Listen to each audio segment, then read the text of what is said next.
ಮಿತ್ರರೇ ನಮಸ್ಕಾರ. ನಾನಿವತ್ತು ಜ್ಯೋತಿಷ್ಯ ಶಾಸ್ತ್ರದಲ್ಲಿ ಒಂದು ಅದ್ಭುತವಾದಂತಹ ವಿಷಯವನ್ನ ನಾನು ನಿಮ್ಗೆ ಎಕ್ಸ್ಪ್ಲೇನ್ ಮಾಡ್ತೀನಿ.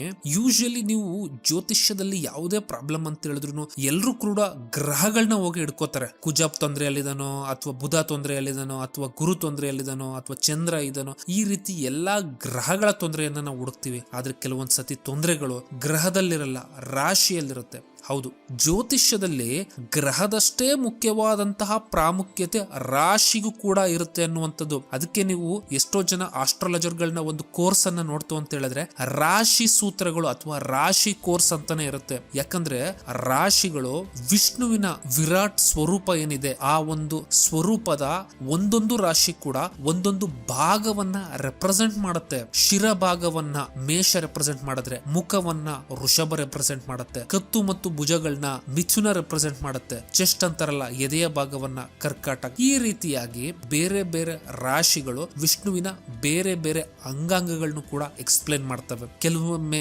ಜಾತಕದಲ್ಲಿ ಗ್ರಹಗಳು ಮಾತ್ರ ಕೆಡೋದಿಲ್ಲ, ಇಂತಹ ರಾಶಿಯೂ ಕೂಡ ಕ್ರೂರ ಗ್ರಹಗಳು ಕುಳಿತುಕೊಂಡು ಅದನ್ನ ಮತ್ತೊಂದು ಕ್ರೂರ ಗ್ರಹ ನೋಡ್ತು ಅಂತ ಹೇಳಿದ್ರೆ ಆ ರಾಶಿಗಳು ಕೂಡ ಕೆಡ್ತಾ ಹೋಗ್ತವೆ ಅನ್ನುವಂಥದ್ದು. ಕೇವಲ ಇದು ಮಾತ್ರ ಅಲ್ಲ, ಈ ರಾಶಿಗಳು ನೀವು ಯಾವ ತಪ್ಪನ್ನು ಮಾಡಿದರ ಪರಿಣಾಮ ಈ ರಾಶಿ ಕೆಟ್ಟಿದೆ ಅನ್ನುವಂಥದ್ದು ಕೂಡ ನಿಮಗೆ ಜಾತಕದಲ್ಲಿ ತೋರಿಸ್ಕೊಡ್ತಾ ಹೋಗುತ್ತೆ. ಇದಕ್ಕೆ ಒಂದು ಉದಾಹರಣೆ ಕೊಡ್ಬೇಕಂತ ಹೇಳಿದ್ರೆ, ಕುಜ ಕರ್ಕಾಟಕದಲ್ಲಿ ನೀಚನಾಗ್ತಾನೆ ಅಂದ್ರೆ ಕರ್ಕಾಟಕ ರಾಶಿಗೆ ಪ್ರಾಬ್ಲಮ್ ನ ಕ್ರಿಯೇಟ್ ಮಾಡ್ತಿದ್ದಾನೆ ಅಂತ ಅರ್ಥ. ಕರ್ಕಾಟಕ ಏನನ್ನ ರೆಪ್ರೆಸೆಂಟ್ ಮಾಡುತ್ತೆ? ಕರ್ಕಾಟಕ ಒಬ್ಬ ಮನುಷ್ಯನನ್ನ ನೆಮ್ಮದಿಯನ್ನ ರೆಪ್ರೆಸೆಂಟ್ ಮಾಡುತ್ತೆ, ಎಮೋಷನ್ ಅನ್ನ ರೆಪ್ರೆಸೆಂಟ್ ಮಾಡುತ್ತೆ. ಅದಕ್ಕೇನೆ ಚಂದ್ರ ಎಮೋಷನ್ ರೆಪ್ರೆಸೆಂಟ್ ಮಾಡೋದಕ್ಕೆ ಕರ್ಕಾಟಕವನ್ನ ಆತ ಅಧಿಪತಿಯಾಗಿರ್ತಾನೆ. ಮತ್ತು ಕರ್ಕಾಟಕದಲ್ಲಿ ಗುರು ಉಚ್ಚನಾಗದೇನಕ್ಕೆ? ಒಬ್ಬ ಮನುಷ್ಯನ ಅತ್ಯುನ್ನತ ನೆಮ್ಮದಿ ಏನು ಅಂತ ಹೇಳಿದ್ರೆ ಆತನಿಗೆ ದೈವತ್ವ ಪ್ರಾಪ್ತಿ ಆಗೋದು ಅಥವಾ ಆತನಿಗೆ ಜ್ಞಾನಾರ್ಜನೆ ಆಗೋದು. ಅದಕ್ಕೆ ಗುರು ಅಲ್ಲಿ ಅತ್ಯುಚ್ಚ ಸ್ಥಾನಕ್ಕೆ ಹೋಗುವಂತದ್ದು. ಕುಜ ಏನಾದ್ರೂ ಇಲ್ಲಿ ಕುಳಿತುಕೊಂಡ ಅಂತ ಹೇಳಿದ್ರೆ ಏನ್ ತೋರಿಸುತ್ತೆ? ಅಥವಾ ಪಾಪಗ್ರಹಗಳು ಯಾವುದೇ ಇಲ್ಲಿ ಕುಳಿತುಕೊಂಡ್ರು ಏನ್ ತೋರಿಸುತ್ತೆ ಅಂತ ಹೇಳಿದ್ರೆ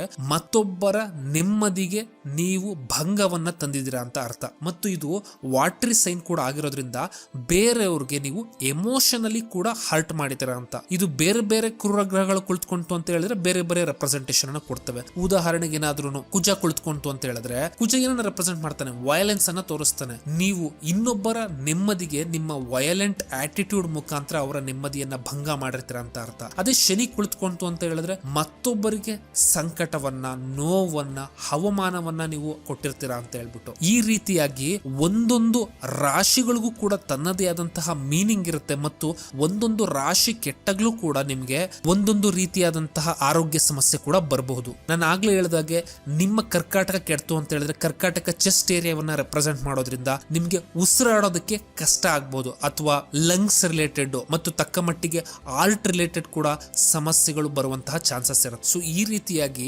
12 ರಾಶಿಗಳು 12 ವಿವಿಧವಾದಂತಹ ವಿಷ್ಣುವಿನ ಅಂಗಾಂಗಗಳನ್ನ ರೆಪ್ರೆಸೆಂಟ್ ಮಾಡ್ತವೆ. ಮತ್ತು ಅವುಗಳ ತತ್ವಕ್ಕೆ ಸಂಬಂಧಪಟ್ಟ ಹಾಗೆ ನಿಮ್ಮಿಂದ ಏನು ತೊಂದರೆ ಆಗಿದೆ ಅವುಗಳ ಒಂದು ಈ ಜನ್ಮದ ಕರ್ಮವನ್ನು ಕೂಡ ರೆಪ್ರೆಸೆಂಟ್ ಮಾಡ್ತವೆ. ಸೊ ಕರ್ಕಾಟಕದ್ದೇ ಎಕ್ಸಾಂಪಲ್ ತಗೊಳ್ಳೋದಾಯ್ತು ಅಂತ ಹೇಳಿದ್ರೆ ಕರ್ಕಾಟಕ ನೆಮ್ಮದಿಯನ್ನ ಕೂಡ ರೆಪ್ರೆಸೆಂಟ್ ಮಾಡೋದ್ರಿಂದ ನಿಮ್ಮ ಜಾತಕದಲ್ಲಿ ಕರ್ಕಾಟಕ ಕೆಟ್ಟಿತ್ತು ಅಂತ ಹೇಳಿದ್ರೆ ಮತ್ತೊಬ್ಬರಿಗೆ ನೀವು ನೆಮ್ಮದಿಯನ್ನ ಕೊಟ್ರೆ ನಿಮ್ಮ ಒಂದು ಕರ್ಮಗಳೇನಿದಾವೆ ಅಥವಾ ಕೆಟ್ಟೋಗಿರುವಂತಹ ಕರ್ಕಾಟಕ ರಾಶಿಗೆ ಒಂದು ರೆಮಿಡಿ ಮಾಡಿದ ಹಾಗೆ. ನೆಮ್ಮದಿ ಹೇಗೆ? ಒಬ್ಬ ವ್ಯಕ್ತಿ ಹೊಟ್ಟೆ ಹಸಿದಾಗ ಆತನಿಗೆ ಊಟ ಹಾಕಿದ್ರೆ ನೆಮ್ಮದಿ ಆಗುತ್ತೆ, ಮತ್ತು ಆತ ದಣಿದಿದ್ರೆ ಆತನಿಗೆ ನೀರು ಕೊಟ್ರೆ ನೆಮ್ಮದಿ ಆಗುತ್ತೆ. ಇದು ಫಿಸಿಕಲ್ ಆಗಿ ನೀವು ಸೇವೆ ಮಾಡಬೇಕಾಗಿರುತ್ತೆ ಒಬ್ಬ ವ್ಯಕ್ತಿಗೆ. ಯಾಕೆಂತ ಹೇಳಿದ್ರೆ ರಾಶಿಗಳು ಅಂಗಾಂಗವನ್ನ ರೆಪ್ರೆಸೆಂಟ್ ಮಾಡ್ತವೆ. ಅದಕ್ಕೆ ನಿಮ್ಮ ಜಾತಕದಲ್ಲಿ ಕರ್ಕಾಟಕ ಕೆಟ್ಟಿತ್ತು ಅಂತ ಹೇಳಿದ್ರೆ ಹಸಿದವ್ರಿಗೆ ಊಟ ಹಾಕಿ, ದಣದವ್ರಿಗೆ ನೀರು ಕೊಡಿ, ಮತ್ತು ಯಾರಿಗೆ ವಸ್ತ್ರಗಳಿರಲ್ವೋ ಅವ್ರಿಗೆ ಬಟ್ಟೆಯನ್ನು ಕೂಡ ದಾನ ಮಾಡ್ತು ಅಂತ ಹೇಳಿದ್ರೆ ಇದು ಕರ್ಕಾಟಕಕ್ಕೆ ಅತ್ಯುನ್ನತ ರೆಮಿಡಿ ಆಗಿರುತ್ತೆ. ಇನ್ ಶಾರ್ಟ್ ಆಗಿ ಹೇಳ್ಬೇಕಂತ ಹೇಳಿದ್ರೆ ಒಬ್ಬ ವ್ಯಕ್ತಿಗೆ